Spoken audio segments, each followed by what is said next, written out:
Assalamualaikum dulur, jumpa lagi ya bersama saya Yusuf Effendi. Bagaimana dulur kabarnya? Semoga kalian masih dalam keadaan baik ya dulur. Oke dulur, pada kesempatan kali ini ya saya akan memberikan edukasi lagi tentang dunia persapian ya. Jadi pada kesempatan kali ini saya akan mengangkat topik tentang ketahuilah faktor inilah penyebab perut sapi menjadi buncit, terutama di usia pedet. Oke dulur, sebelum saya lanjut ya, saya menghimbau dan mengingatkan buat teman-teman yang belum subscribe ya, silahkan subscribe dulu dan like-nya jika kalian suka video ini, dan jangan lupa share-nya jika kalian mendapatkan manfaat dari video ini. Baiklah dulur, gitu aja untuk openingnya, kita akan segera masuk ke materinya. Oke dulur, pada kesempatan kali ini saya akan membahas 5 pertanyaan. Dan pertanyaan itu pertama, apakah dengan menggunakan hijauan, garam, dan bekatul itu bisa mengemukkan sapi secara maksimal? Yang kedua, ada pencampuran bahan yang menyebabkan sapi menjadi buncit. Padahal pakannya sudah cepat, tepat, iya, tetapi percampurannya inilah yang membuat saya tidak efektif. Pertanyaan yang ketiga, bagaimana cara memberikan obat cacing pada lambung kosong atau bersamaan dengan makanan atau setelah makan? Pertanyaan yang keempat adalah apakah obat cacing ini boleh diberikan bareng dengan minuman? Selanjutnya yang kelima, bagaimana pemberian obat cacing terkait dengan jadwal inseminasi buatan? Hari ini kita akan membahas 5 pertanyaan itu, dari beberapa tentang nutrisi, tentang obat cacing, dan tentang birahi. Kita akan segera masuk ke pertanyaan yang pertama. Pertanyaan yang pertama, pertanyaannya adalah pedet dikasih rumput dan minumnya cuman bekatul dan garam, apakah bisa maksimal pertumbuhannya? Kita akan segera jawab ya dulur. Kalau maksimalnya itu enggak bisa, tapi kalau optimal bisa, karena kalian bisa menggunakan 2 pendekatan. Yang pertama adalah pendekatan bebas parasit dulu. Yang kedua, pendekatan 10 dan 1% berat badannya. Ini penting banget buat kalian yang mau breeding dengan pendekatan yang tidak intensif atau seadanya, menggunakan hijauan dan bekatul dan comboran atau hijauan dan konsentrat. Kalian bisa pakai pola ini. Yang pertama, pastikan pedet atau sapi kita itu sudah bebas cacing. Dengan cara dalam waktu 2 bulan pedetnya sudah kalian berikan obat cacing sebanyak 4 kali. Jadi rumusnya paling simpel adalah tanggal 1 diberikan obat cacing, tanggal 15 diberikan obat cacing, bulan depan tanggal 1 diulang lagi obat cacingnya, tanggal 15 diulang lagi pemberian obat cacingnya. Sehingga 4 kali ini bisa diberikan dalam waktu 2 bulan atau setiap 2 minggu sekali. Tujuannya apa? Kenapa harus diulang sampai 4 kali? Tujuannya adalah untuk membersihkan segala stadium yang tidak tercover dari pemberian obat cacing sebelumnya. Jadi misalkan sekarang yang diberikan cacing yang dewasa itu mati. Yang jadi stadium lainnya, sel telur dan lain-lain itu masih belum mati. Maka dicegat di 2 minggu setelahnya. Itu pendekatan yang pertama. Pendekatan yang kedua, kita mengetahui 10% dan 1%. 10% dari berat badan itu adalah berat hijauan dalam kondisi layu, bukan dalam kondisi segar. Jadi idealnya seekor sapi mendapatkan pakan dalam bentuk dengan berat minimal 10% dari berat badan sapi kalian. Jadi bila sapi kalian itu beratnya adalah 200 kg, maka pakan yang diberikan, hijauan yang harus masuk dalam 1 kali 24 jam itu adalah 20 kilo. Lalu 1%-nya dari berat badan ini adalah konsentrat atau berupa comboran. Jadi misalkan sapinya 200 kg, bisa kita berikan 1-2 kg bekatul, 1-2 kg konsentrat, 1-2 kg polar, 1-2 kg ampas tahu, dan yang lain-lain. Selanjutnya, apakah pertumbuhannya itu bisa maksimal?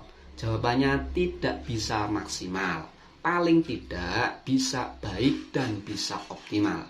Si sapi bebas parasit, nutrisinya tercukupi, dan syukur-syukur bila kalian memberikan mineral. Tujuannya memberikan mineral itu adalah untuk memberikan nutrisi yang tidak ada di dalam rumput maupun di dalam pakan tambahan atau comboran yang kalian berikan.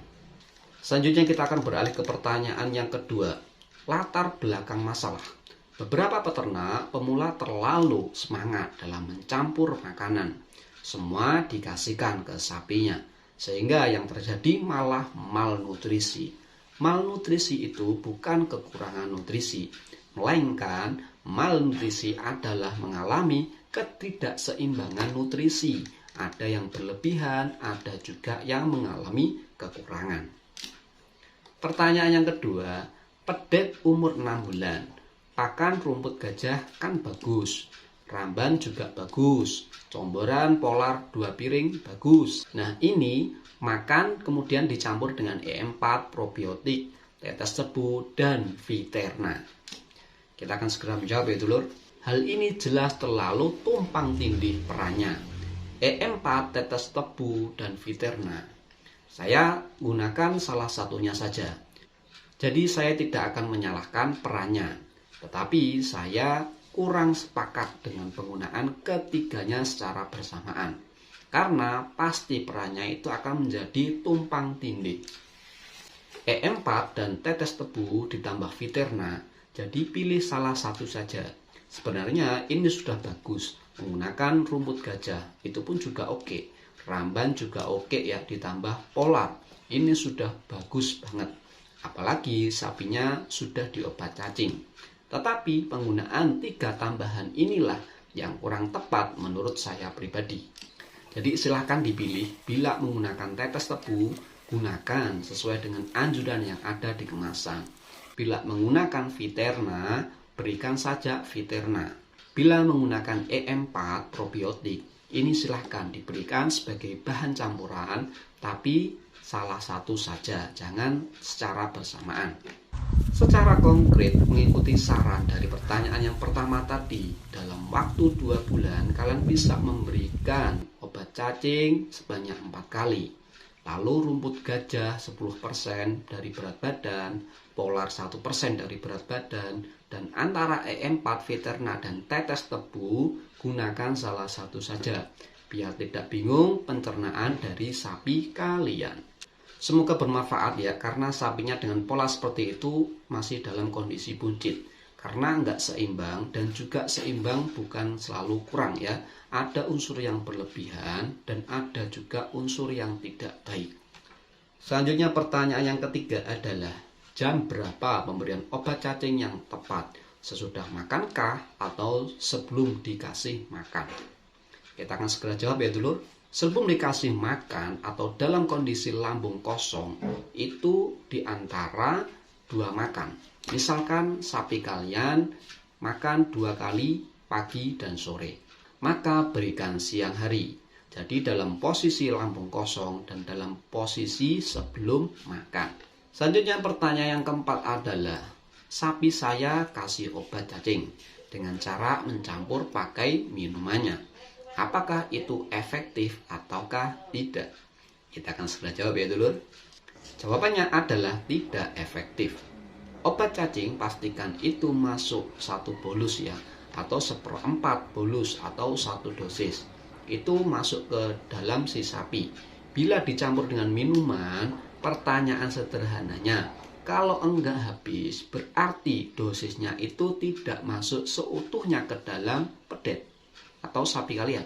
Caranya adalah dengan dibungkus pakai daun pisang, pakai janten atau jagung muda juga bisa, pakai klopo juga bisa, pakai rumput dibungkus ya, dicekokkan kepada pedet juga bisa. Ada juga metode dengan dikocok di botol ya, lalu diminumkan. Selama dia langsung habis tertelan, maka itu sudah boleh diberikan kepada pedet atau sapi kalian. Pertanyaan yang kelima atau yang terakhir adalah, sapi habis dikasih obat cacing jarak 5 hari birahi. Misalkan di IB, apa berpengaruh membunuh bibit yang telah diinjeksikan?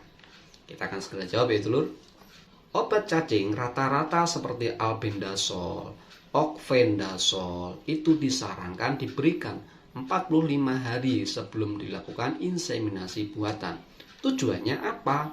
Yaitu biar benar-benar bersih. Pasca inseminasi buatan, saran saya tetap kita harus berhati-hati. Kecuali memang itu sudah parah dan harus diobat cacing.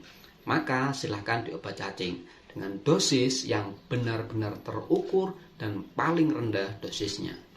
Meskipun ada beberapa pendapat yang menyatakan aman, tetapi terkait dengan kapan boleh diberikan obat cacing, yakni adalah 45 hari sebelum dilakukan inseminasi buatan. Itu boleh diberikan obat cacing. Jadi itu biasanya sudah ada di dalam kemasan.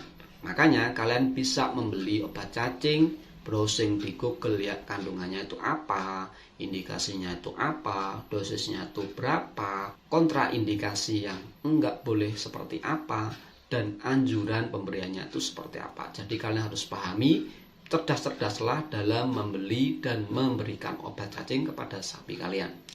Karena obat cacing itu banyak, hanya saja yang saya sampaikan tadi itu adalah terkait dengan preparat albendazole, mebendazole, oxbendazole, fenbendazole, dan yang serupa masih banyak lagi. Itu tadi ya 5 pertanyaan yang sudah kita bahas dan kita jawab satu persatu. Masyarakat yang teredukasi adalah kekuatan sebuah bangsa. Baiklah dulur, gitu aja. Itu tadi adalah kutipan dari Dr. Reisa, di mana dokter ini adalah dokter yang telah menginspirasi saya dan memberikan edukasi yang banyak tentang dunia persapian. Baiklah dulur, gitu aja untuk kesempatan pada video kali ini ya. Terima kasih sudah nonton sampai habis ya. Jangan lupa sebelum saya tutup, subscribe-nya dan jangan lupa like-nya jika kalian suka video ini, dan jangan lupa share jika kalian mendapatkan manfaat dari video ini. Baiklah dulur, gitu aja saya akhiri. Assalamualaikum. Bye bye.